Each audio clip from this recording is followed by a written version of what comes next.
নিরামিষ দিনে এমন একটা সবজি থাকলে আর কিছুই লাগে না গরম ভাতে। একদম কম তেল মশলায় যেটা রান্না করা যায়, বোধহয় এই রান্নাটাই করা যায়।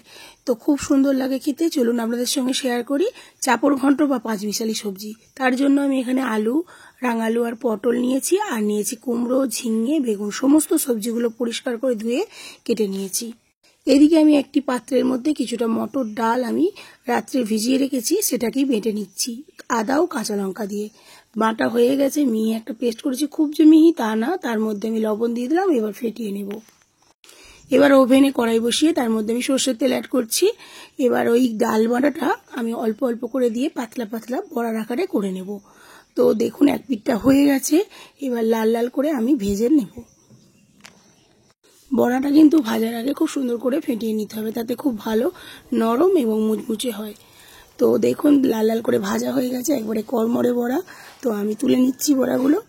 তো এবার ওই কড়াইয়ের মধ্যেই আমি দিয়ে দিচ্ছি কিছুটা পরিমাণ আবারও সরিষার তেল। এবার ফোড়নে দেবো একটি তেজপাতা, একটি শুকনো লঙ্কা, হাফ চামচ জিরে ও হাফ চামচ পাঁচ ফোড়ন। ফোড়নটা ভালো করে হয়ে গেলে, সুগন্ধ বেরিয়ে গেলে এর মধ্যে আমি এবার আস্তে আস্তে সমস্ত সবজিগুলো অ্যাড করে দেবো। প্রথমে আমি যেগুলো শক্ত সবজি সিদ্ধ হতে দেরি হয় সেগুলো আমি অ্যাড করছি, যেমন আলুটা একটুখানি সামান্য ভিজে নেব।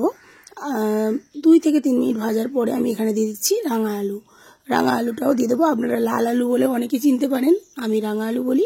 তো এই রাঙা আলু দেওয়ার পরে আমি দিয়ে দিচ্ছি পটলটা দিয়েও আবার সমস্ত সবজির সঙ্গে ভালো করে একটু মিশিয়ে নেব।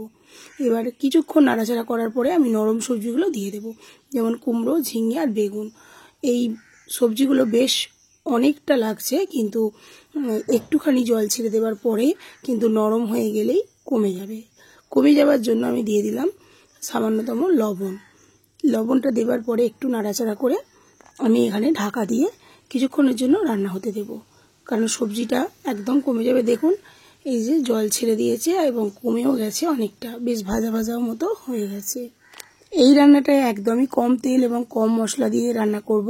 তার জন্য আমি এখানে গ্রেট করে রেখেছিলাম কিছুটা আদা, আর দিয়ে দিলাম 3 থেকে 4টি কাঁচা লঙ্কা চিরা। আপনারা চাইলে আদা কাঁচা লঙ্কা একসঙ্গেই বেটে দিতে পারেন, তো বেটে দিলে বেশি ঝাল হয়ে যাবে, তার জন্য আমি দিলাম না।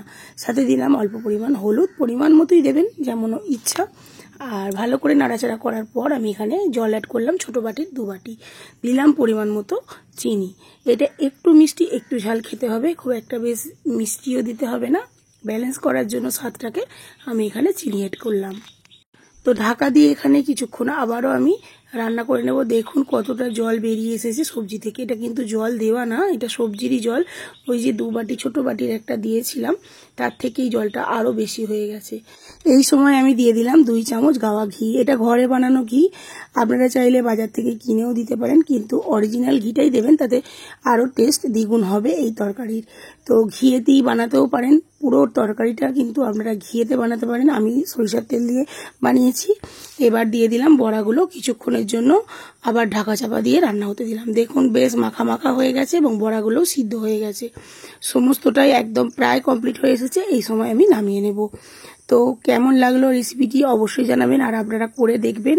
সত্যি বলছি অসাধারণ লাগে নিরামিষ দিনে গরম ভাতে, আর কিছুই লাগবে না এই তরকারি থাকলে।